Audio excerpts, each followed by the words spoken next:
علیہ السلام مبارک فرمائی جبرائیل امین علیہ السلام برا تیریږي پر جهنم د یو کنج سنارې راځي یا حنان یا منان یا حنان یا منان یا حنان اے رحمت و شفقت والا ذات یا منان اے احسان کول والا ذات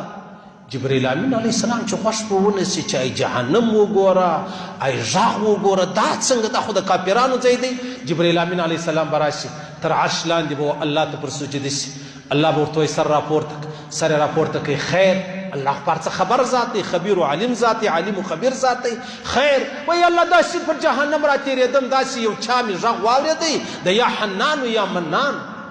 ښه نو بیا یا الله نو دا څنګه مسلمان دی دا په جهنم کې پروت دی الله فرمایي ورسه مالک ته وای مالک چې هغه د جهنم دا روغه ده خازنه ده پر دروازه ولاړه ده جبرائیل امین علیه السلام به ورته دروازه ور وټکوي دروازه چې ور وټکوي مالک ورته وای خیر وای داسې یو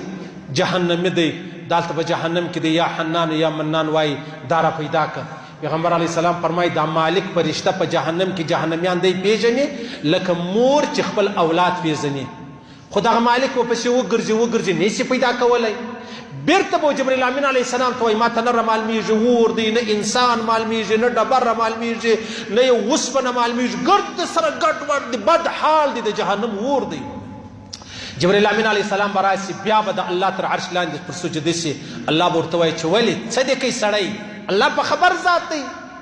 دی به سر راپورته کړي چې یا الله نه پیدا کېږي چې وګرځېدو الله به ورته وفرمایي ورسه مالک ته ووایه د جهنم پلانی کنده پلانی کنج پلانی کډۍ پلانی ځای پلانی هلته پروت دی راشي جبرائیل امین علیه السلام بیا ورته وایي چې داسې داسې خبره ده مالک پسې را روان سي هله هله هله هله راشي په جهنم کې یوه کنده ده یو کډۍ دی یو کنج دی هلته یو سړی پروت دی لاسونه هم تړلي دي دا غاړه کې هم زنجران دي په پښو کې هم زنجران دي نو مالک چې راشي دی دا تورې وایي یا حنان یا منان مالک چې راشي دی راکش کی چې راکش کی پر د باندې ماران لړمان بد حالي لکه کله کله موږ ته یو شی راواخور شي میږان ورباندې سره ویښوروو میږان ګرد جنۍ لاسي دلته مالک چې کله و دې سړي ته جټکه ورکي سره ویښوروي ماران لړمان ټوله جن لیرې سي او بیا چې بله جټکه ورکي دغه د لاس هتکړیانې دا په پښو کې چې کوم بیړې دي دا غاړې ته چې کوم مطلب هغه زنځیر هغه به وشلېږي عرب ولې نهر حیوان یو ځای دی په هغه کې به ولمبوي هغه د جهنم اثار به ځینې ولاړ سي د الله دربار لره به راولي جبرائیل امین علیه السلام بیا پر سجده سي سر به راپورته کړي بیا به الله د دې سړي څه پوښتنه وکړي وایي ما ته په ښایسته صورت نه مې پیدا کړی ول و ما تا لره قرآن نه و درستولی و ما تا لره نبي نه و درستولی و بیا تا ولې غلط کار کوئ پلانی کار دی وایي الله زه ډېر ګناهګار یم